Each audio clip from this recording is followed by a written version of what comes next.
Olá pessoal, meu nome é Geraldo Donizete Lúcio, sou residente aqui em Cuiabá, Mato Grosso, Brasil. Sou monitor agrícola, técnico em agropecuária, graduado em economia, teologia, especialista em turismo rural, especialista em recursos hídricos, autor do livro Turismo no Meio Rural de Mato Grosso e sou pastor do Ministério Voz da Verdade CN, que tem sede em Cuiabá, e o Centro-Norte, que representa essa sigla CN, Centro-Norte, e o N, Norte, né? Centro-Oeste, ou seja, Centro-Oeste e Norte. Centro-Norte, Centro-Oeste do Brasil e Norte do Brasil. E estou aqui, na verdade, para apresentar um vídeo, que eu tenho feito vários vídeos, para quem tem me acompanhado aí no YouTube, com as minhas videomensagens ou vídeo aula, né? Nós chamamos de vídeo aula e também chamamos de vídeo mensagem. E aqui eu vou falar de um tema, porventura, sabes tu como Deus opera? Você sabe como Deus tem operado, como Ele opera? Deus é um especialista, né, em diversas situações. Situações irreversíveis. Aquilo que é irreversível para o homem, para Deus é reversível. O que é impossível por homem, para Deus é possível. E ele atua também porque ele é especialista em usar coisas desprezíveis. Desprezíveis neste mundo, para o homem. E em realizar coisas incompreensíveis. Vamos voltar lá na tela. Em realizar coisas incompreensíveis. Incompreensíveis. Coisas que as pessoas não compreendem, o mundo não compreende, ninguém compreende, mas Deus, ele é especialista. Em Jó capítulo 37, versículo 15, tem essa pergunta, né? Lá no versículo 15. Porventura sabes tu como Deus as opera e faz resplandecer a luz da sua nuvem? Você sabe? Vamos aprender. Jó capítulo 2, é a história, né? E vindo outro dia em que os filhos de Deus vieram apresentar-se perante o Senhor, veio também Satanás entre eles apresentar-se perante o Senhor. Então o Senhor disse a Satanás: de onde vens? E respondeu Satanás ao Senhor e disse: de rodear a terra, de dar um rolé pela terra e passear por ela. Satanás está rodeando a terra sempre, passeando pela terra.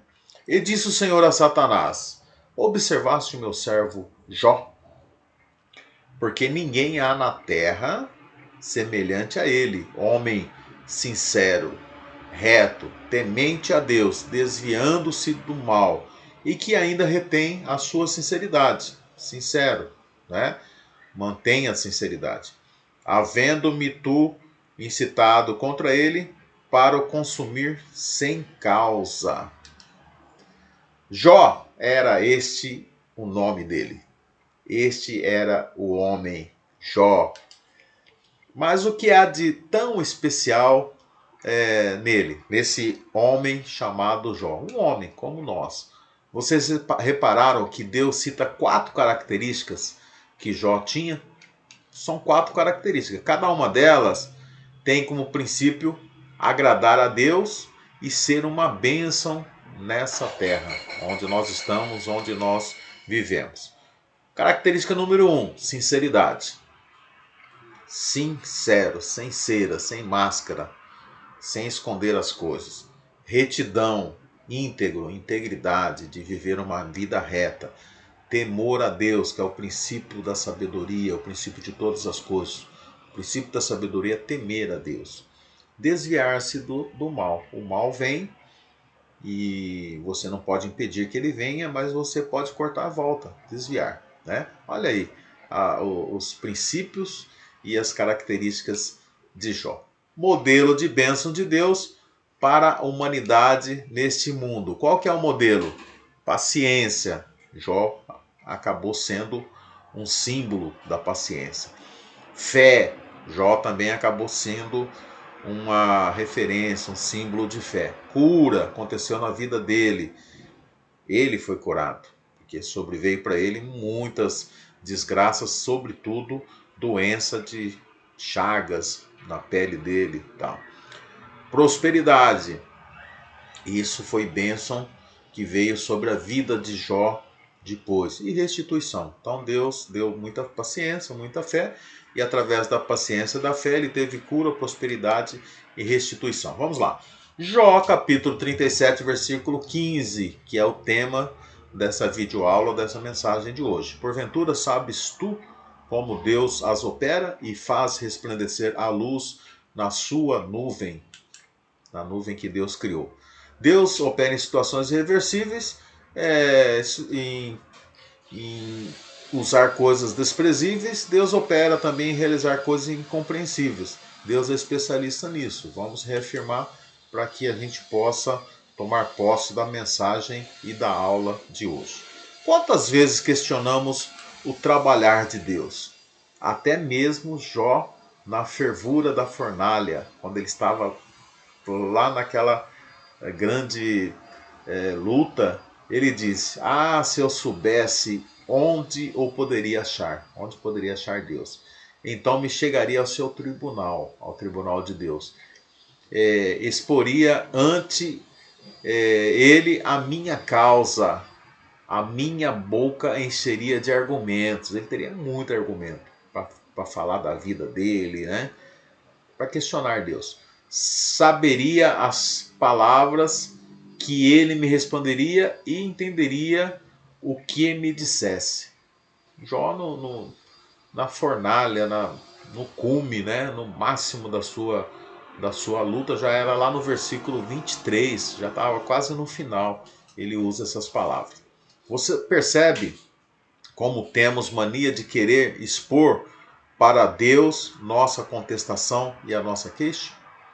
Muitos querem até criminalizar Deus pelas coisas, botar a culpa em Deus, achar que Deus é o culpado das coisas. E coisas são coisas, e as coisas acontecem. E Deus permite, como permitiu o diabo. Deus permitiu que o diabo tocasse em todas as coisas de Jó, menos na vida, né? O que o diabo fez? Acabou com a riqueza, acabou com a família, acabou com os filhos, a saúde, só não tirou a vida porque Deus não permitiu. E Deus dá a vida e Deus tira. Só Ele pode fazer isso. Jó capítulo 40, já está lá no final quase. Respondeu mais o Senhor a Jó dizendo: porventura o contender contra o Todo-Poderoso é sabedoria? Quer arguir assim a Deus? Responda por isso. Então o que quer dizer a palavra arguir? Arguir significa censurar, criticar, argumentar, demonstrar, fazer perguntas. Então, se você quer fazer isso, censurar Deus, criticar Deus, argumentar Deus, demonstrar, fazer perguntas com Deus, então você vai responder por isso. Está escrito em Jó 40, do versículo 1 a 8. Então Jó respondeu ao Senhor dizendo: eis que eu sou vil, que te responderia eu? Vil quer dizer mesquinho, miserável, desprezível, infame. Homem vil é um homem travesso, inquieto, muito vivo, esperto, né? Pessoa desprezível. A minha mão ponho na boca, tapo a boca para não ficar falando coisas ruins, né? Eu vou usar uma palavra esdrúxula aqui, besteira, ficar falando besteira. Uma vez tenho falado e não replicarei, ou ainda 2 vezes, porém não prosseguirei. Então o Senhor respondeu a Jó em um redemoinho, dizendo: cinge agora os teus lombros como homem, eu te perguntarei, e tu me explicarás. Porventura também tornarás tu vão o meu juízo, ou tu me condenarás para te justificares? Deus, você fala com Deus, Deus vai falar com você. Você questiona Deus, Deus vai dar o troco, né? O Senhor nosso Deus é soberano. Porventura sabes tu como Deus opera? Lembro aqui das palavras de Paulo, do apóstolo Paulo. Romanos 11, ele escrevendo: ó profundezas, ó profundidade das riquezas, tanto da sabedoria como da ciência de Deus. Quão insondáveis são os teus juízos e quão inescrutáveis os seus caminhos.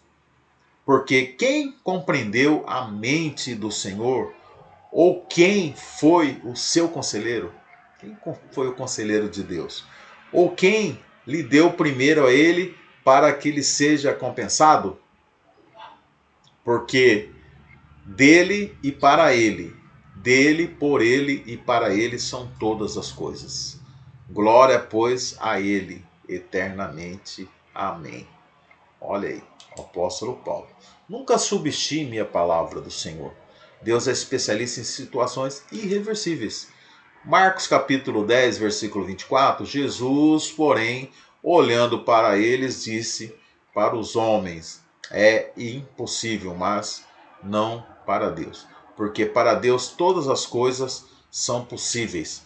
Deus ainda é o Deus de provisão na tua vida, na minha vida também. Tem mostrado isso com o passar dos anos. Ele permite que a tormenta venha até a tua vida, não para te destruir, mas para te fazer ir mais longe.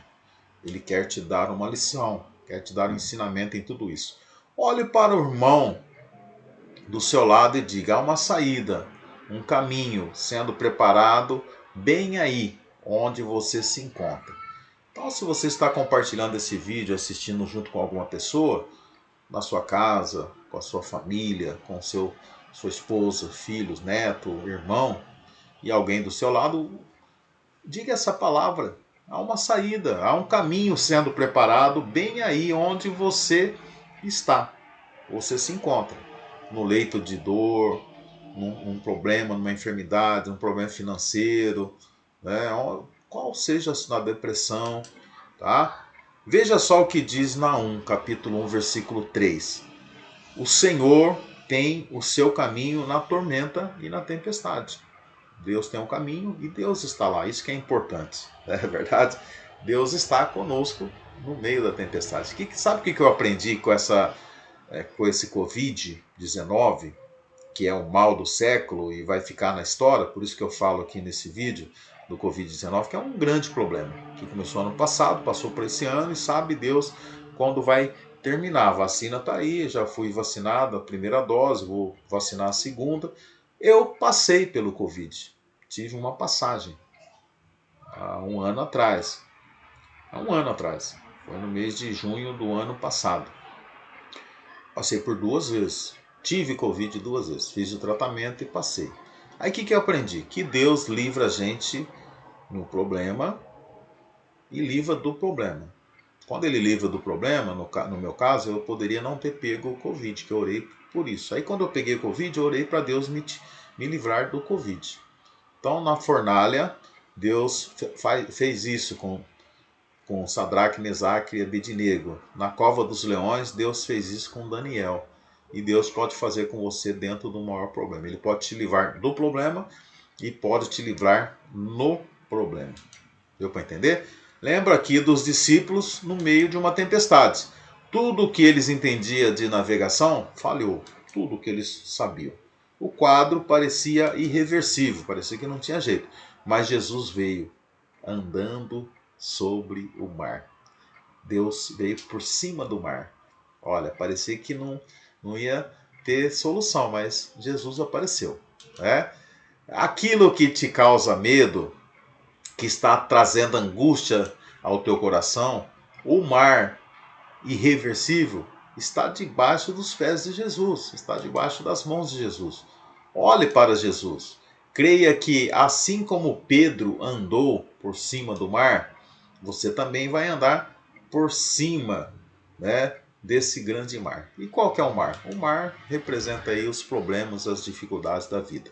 A Bíblia está cheia de exemplos com situações irreversíveis, que para os homens era impossível, mas para Deus nada é impossível.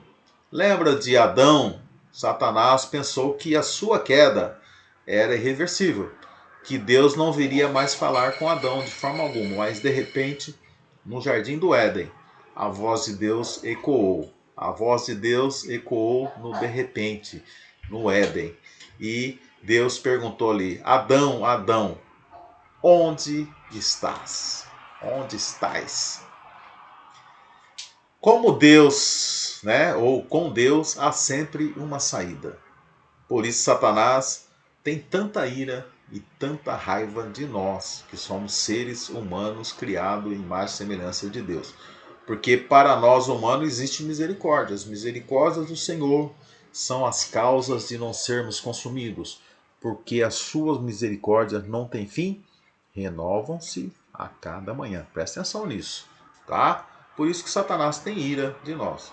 Porque existe misericórdia para nós e para ele não. Mas para um anjo caído, que é o diabo, só resta o inferno, lago de fogo. Para o fogo eterno, preparado para o diabo e seus anjos. Mateus 26, capítulo 41. E pior que tem pessoas que vão junto. Isso que é o pior. Pessoas que acompanham. Ele já veio com os anjos decaídos, com 1/3. Deus ficou com 2/3. E nesse 1/3 ele engorda, né? Ele acrescenta mais pessoas que o acompanham. Aí eu quero ir com Deus, quero ir com Jesus. Amém? Então vamos glorificar ao Senhor, pois para nós há misericórdia, para nós há esperança, pois para nós não existe casos perdidos, irreversíveis. Deus é especialista em usar as coisas que são desprezíveis. 1 Coríntios capítulo 1, versículo 28. E Deus escolheu as coisas vis deste mundo, e as desprezíveis, e as que não são, para aniquilar as que são. A Bíblia diz que 4 leprosos, homens desprezíveis, condenados a viver longe de tudo e de todos, verdadeiros casos perdidos para o homem, para a ciência e para a medicina na época, mas que o Senhor os escolheu para, através de suas pisaduras, suas doenças, suas chagas, fazer todo um exército bater em retirada. É uma história fantástica, né? Que está lá em 2 Reis capítulo 7, versículo 6. Porque o Senhor fizera ouvir ao arraial dos assírios ruído de carros e ruído de cavalos, como o ruído de um grande exército, de maneira que disseram uns aos outros: Eis que o rei de Israel alugou contra nós os reis dos heteus e os reis dos egípcios para virem contra nós. Deus usa fortes. Essa história, depois você vai ler com cuidado, é muito legal. Porque parecia que os leprosos eram um grande exército, né? E Deus deu um livramento para o povo de Israel contra os heteus, né? Que era o rei dos heteus e rei dos egípcios. E Deus estava ali fazendo, né, uma grande obra, como ele sempre fez na batalha, batalhando para com o povo de Deus. Deus não usa fortes, só há um que é forte, ele mesmo, né? Senhor dos Exércitos. Ele multiplicou o ruído dos passos de 4 leprosos para fazer se cumprir a sua palavra. Deus se utiliza dos desacreditados para que a glória seja dele, não do desacreditado. Quando aqueles 4 gigantes chegaram no acampamento dos assírios, grande foi a surpresa. Escute, Deus escolheu você. Ninguém espera grande coisa de você, mas Deus acredita em você, Deus escolheu você e Deus quer usar você. Mas se prepara, Deus está multiplicando as tuas passadas. O inferno está batendo em retirada. Grande será a tua surpresa, teu despojo para a tua vida. Deus tem despojo para a sua vida. O que é despojo? É aquilo que sobrou da batalha e da guerra, que você vai pegar e resgatar do inimigo que está morto. Ele alimenta o profeta Elias com corvos. Os corvos vão alimentar o profeta Elias. E isso aí é 1 Reis capítulo 17, versículo 4, 5, 6. E há de ser que beberás do ribeiro, e eu tenho ordenado aos corvos que ali te sustêm. Foi, pois, e fez conforme a palavra do Senhor, porque foi e habitou junto ao ribeiro de Querite, que está diante do Jordão. E os corvos lhe traziam pão, carne pela manhã, como também pão e carne à noite, e bebia naquele ribeiro, né? Naquele ribeiro que Deus orientou. Multidão com 5 pães e 2 peixinhos. Olha como é que Deus vai providenciando as coisas. João capítulo 6. Está aqui um rapaz que tem 5 pães de cevada e 2 peixinhos. Mas o que é isso para tantos? Para milhões, não, milhares, né, de pessoas. E disse Jesus: mandai assentar os homens. E havia muita relva naquele lugar. Assentaram-se, pois, os homens em número de quase 5 mil homens. E Jesus tomou os pães e, havendo dado graça, abençoou, agradeceu, repartiu-os pelos discípulos e os discípulos pelos que estavam assentados, e igualmente também os peixes, como eles queriam, quanto eles queriam. E quanto estavam saciados, disse aos seus discípulos: recolhei os pedaços que sobejaram, para que nada se perca. É assim que Deus faz. Deus não quer desperdício, e nós não podemos desperdiçar as bênçãos de Deus. Recolheram-nos, pois, e encheram 12 alcofas de pedaços dos 5 pães de cevada que sobejaram aos que haviam comido. Então, aquilo que não existia passou a ter existência. Deus traz à existência aquilo que não existe. E Deus, além de multiplicar, houve uma sobra, tá? E essa sobra foi devolvida para aquele rapaz. E diz as conjecturas, as histórias que a gente faz, né? Que a gente imagina que esse rapaz virou um empresário no ramo de lanches, né? Ele levanta defunto no leito, no caminho do sepulcro. Olha, coisas que não, né? Lucas capítulo 7. E aconteceu que no dia seguinte ele foi à cidade chamada Naim, e com ele iam muitos seus discípulos e uma grande multidão. E quando chegou perto da porta da cidade, eis que levavam um defunto, filho único da sua mãe, que era viúva. E com ele ia uma grande multidão da cidade. E vendo, o Senhor moveu-se de íntima compaixão por ela e disse: não chores. E chegando-se, tocou o esquife, e os que levavam pararam. E disse: jovem, a ti te digo, levanta-te. E o defunto levantou-se e começou a falar. E entregou a sua mãe. O que nós aprendemos aqui? Que Deus, até da morte, ele suscita vida. Até da morte, ele traz a vida novamente. Até na putrefação de Lázaro. Lázaro estava morto há 4 dias e já estava cheirando mal. João capítulo 11. Disse-lhe Jesus: tirai a pedra. Marta, irmã do defunto, disse-lhe: Senhor, já cheira mal, porque já é 4 dias. E disse-lhe Jesus: não te hei dito que, se creres, verás a glória de Deus? Tiraram, pois, a pedra de onde o defunto jazia, e Jesus, levantando os olhos para cima, disse: Pai, graças te dou. Agradeceu, igual ele fez com a multiplicação dos pães. Por me haveres ouvido. Eu bem sei que sempre me ouves, mas eu disse isso por causa da multidão que está em redor, para que creiam que tu me enviastes. E, tendo dito isso, chamou com grande voz: Lázaro, sai para fora. E o defunto saiu, tendo as mãos e os pés ligados com faixas, e o seu rosto envolto num lenço. Disse-lhe Jesus: desligai-o, deixai-o ir. Aqui tem várias lições, é uma pregação, né? Só essa história é uma pregação.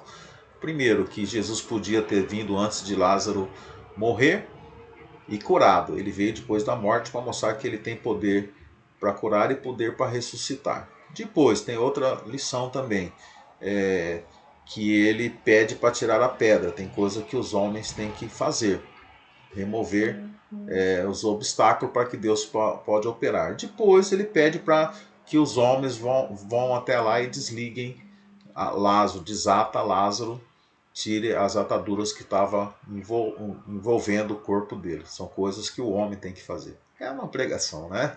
Eu vou ver se eu faço um vídeo só sobre essa história, como vídeo aula também. Ele faz tempestade cessar. Lucas 8. E navegando ele, adormeceu e sobreveio uma tempestade de vento no lago, e enchiam-se de água, estando em perigo. O lago estava enchendo, o barco estava enchendo de água. E chegando-se a ele e despertado, dizendo: Mestre, ele estava dormindo e o barco estava numa grande tempestade, né? Perecemos. E ele levantou-se tranquilo, repreendeu o vento e a fúria da água, e cessaram, e fez-se uma calmaria, uma bonança. É uma outra pregação também, que eu não vou falar sobre isso. A água agitada no mar para sobre o seu comando. Ele abre o mar, represa rios, faz machado flutuar, aconteceu lá com Eliseu, faz a terra tremer, faz o surdo ouvir, e na mesma hora falar sem nunca ter ouvido nenhuma pronúncia. Olha, pode dar um aleluia aí, né? Oh, glória a Deus. E ele não tem limites para operar. Deus te escolheu para ser anunciador de boas novas, dessas boas novas, dessas histórias. Ele tem provisão de Deus para todos os famintos espirituais, porque ele, Jesus, é a única salvação. Só Jesus pode saciar a fome da tua alma, da minha alma. Ele mesmo disse: eu sou a porta, se alguém entrar por mim, salvar-se-á, entrará, sairá e achará pastagens, alimentos. Pastagem quer dizer alimentos.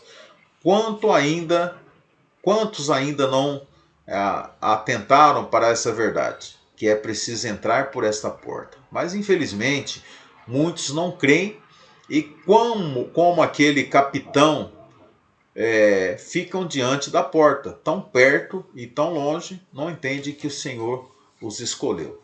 Deus é especialista em realizar coisas incompreensíveis. João capítulo 13, versículo 7 diz lá: respondeu Jesus e disse: o que eu faço não sabes tu agora, mas tu saberás depois. Deus não suporta incredulidade. Hebreus 11, versículo 6 diz lá: ora, sem fé é impossível agradar-lhe, porque é necessário que aquele que se aproxima de Deus creia pelo menos que ele existe e que é galardoador do que os busca. Deus não suporta incredulidade. A incredulidade não dá um passo sem explicações prévias. Então, quem é incrédulo, ele tem justificativa e sem explicações para a sua incredulidade e explicações antes. Por isso que vem essa parte aqui da lição de hoje, da aula de hoje. A fé não interroga e ela nem calcula, simplesmente ela confia. Só uma frase de George Miller, né? A incredulidade não é falha de compreensão intelectual, é desobediência face às ordens claras de Deus. É a incredulidade que impede nossa mente de voar para a cidade celestial e de andar pela fé com Deus nas ruas de ouro. Então a incredulidade, ela elimina a fé, elimina o agir de Deus, ela ata, amarra as mãos de Deus. Só os tolos não mudam de opinião, afirma um provérbio alemão. Triste não é mudar de ideia, triste é não ter ideias para mudar. Francis Bacon, né? A incredulidade é algo tão terrível que limita a maneira de Deus operar, que eu falei, ata as mãos de Deus. Lembro também quando Jesus voltou à sua terra natal, muitos não criam nele. Está em Mateus capítulo 13, versículos 55 e 58. Não é este o filho do carpinteiro? Olha aí, incredulidade. Não se chama sua mãe Maria e seus irmãos José, a referência de que quem era Jesus ali. E não estão entre nós todas as suas irmãs, uma prova que Jesus, ele teve irmãs também, mas a palavra não cita. Citou ali Tiago, José, Simão e Judas, irmãos, mas não citou o nome das irmãs. De onde lhe veio, pois, tudo isso? Escandalizavam-se nele. Jesus, porém, lhe disse: não há profeta sem honra, e não, a não ser na sua pátria ou na sua casa. Aquela provérbio e frase que a gente diz, ditado, né? O profeta não tem honra na sua casa. E não fez ali muitas maravilhas por causa da incredulidade deles. Podia ter feito muito milagre, muita obra maravilhosa naquele lugar, mas ele não fez por causa da incredulidade. Jesus quer fazer maravilhas em nossa vida. Não seja como alguém que se manteve irredutível, não pode perceber que para Deus nada é impossível, não há limites para ele operar. Então vamos voltar para o caso de Jó. Lembra da história de Jó? É interessante ler. Jó me trouxe uma história de vida e de base ministerial. Ele soube, Jó, né, mudar a sua forma de pensar a tempo e disse do magno tribunal. Lá no magno tribunal, diante de Deus, ele disse, Jó capítulo 44, 12. Bem sei que tudo podes e que nenhum dos teus propósitos pode ser impedido. Aleluia. Eu sei que tudo podes e nenhum do seu propósito pode ser impedido. Quando alguém reconhece que o Senhor Jesus tudo pode, saiba, certamente esse alguém será o primeiro a ser beneficiado. Começa com ele, depois com a sua geração. Então vamos lá ainda com Jó, finalizando aqui a mensagem e essa videoaula. A visão de Jó contemplou a glória de Deus. Jó capítulo 42, versículo 5. Antes eu conhecia de ouvir falar, mas agora conheço de andar contigo. Eu uso uma frase assim, quando Deus está comigo, eu sinto, e quando Ele me carrega, quando está comigo, eu vejo, e quando Ele me carrega, eu sinto. Quando Deus está comigo, eu vejo, e quando Ele me carrega, eu sinto. Eu sinto que eu estou no colo de Deus, né? Vamos lá. Com o ouvir dos meus ouvidos ouvi, mas agora te veem os meus olhos. Essa é uma tradução. Quem não quer te reconhecer vai ter que te aceitar. E assim que aconteceu com Jó e pode acontecer conosco, pode acontecer com você também. Aqui tem a história, né? Que Deus muda toda a vida de Jó. Eu vou ler bem rápido, né? Então Jó respondeu ao Senhor: eu sei que podes fazer todas as coisas, nenhum dos seus planos pode ser frustrado. Tu perguntaste, quem é esse que obscurece o meu conselho sem conhecimento? Certo é que falei de coisas que eu não entendia, coisas tão maravilhosas que eu não poderia saber. Tu disseste, agora escute e eu falarei. Tu faz-lhe perguntas e você me responderá. Meus ouvidos já tinham ouvido a teu respeito, mas agora os meus olhos viram. Por isso menosprezo a mim mesmo e me arrependo no pó e na cinza. Depois que o Senhor disse essas palavras a Jó, disse também ao Elifaz e a Temã: estou indignado com você e com seus dois amigos, pois vocês não falaram o que é certo a meu respeito, como fez meu servo Jó. Vão agora ao teu servo Jó, levem 7 novilhas e 7 carneiros, e com ele apresentem holocausto em favor de vocês mesmos. Meu servo Jó orava por vocês, eu aceitarei a oração dele, eu aceitarei a oração dele, e não farei com vocês o que vocês merecem pela loucura que cometeram. Vocês não falaram o que é certo a meu respeito, como fez meu servo Jó. Olha como é que Deus falava na época, né? Então Elifaz, Temã, Bildade, Soan, Zoar, Namate fizeram o que o Senhor lhes ordenara, e o Senhor aceitou a oração de Jó. Depois que Jó orou por seus amigos, o Senhor tornou novamente próspero e lhe deu em dobro tudo que tinha antes. Todos seus irmãos e irmãs, todos que havia conhecido anteriormente, viram comer vieram comer com ele e com a sua casa. Eles o consolaram e confortaram por todas as tribulações que o Senhor tinha trazido sobre ele, e cada um lhes deu uma peça de prata e anel de ouro. O Senhor abençoou o final da vida de Jó mais do que o início. Ele teve 14.000 ovelhas, 6.000 camelos, 1.000 juntas de boi e 1.000 jumentos. Também teve 7 filhos e 3 filhas. A primeira filha deu o nome de Gemina, e a segunda Késia, e a terceira Querem Apuque. Em parte, naquela terra havia mulheres mais bonitas como as filhas de Jó, e o seu pai lhe deu herança junto aos seus irmãos. Depois disso, Jó viveu 140 anos, viu seus filhos, os descendentes dele, até a 4ª geração. Então morreu em idade muito avançada. O quadro da vida de Jó mudou, vai mudar. O teu quadro também será melhor do que o primeiro. Você pode crer nisso? O especialista te garante isso. Porventura tu sabes como Deus opera? Ele é especialista em situações irreversíveis, é especialista em usar coisas desprezíveis, ele é especialista em realizar coisas incompreensíveis. Deus abençoe a sua vida. Muito obrigado, que Deus esteja com você. Fique na paz do Senhor. E continue assistindo meus vídeos, compartilhando, pode baixar, passar para quem você quiser, assistir aonde quiser. Pode usar todas as partes do vídeo sem problema. E dê o seu comentário, o seu joinha. E também não se esqueça de se inscrever no meu canal, que tem pouca gente. Eu preciso de inscrições para continuar motivado a fazer o que eu faço, que é para vocês e por mim também. Deus abençoe.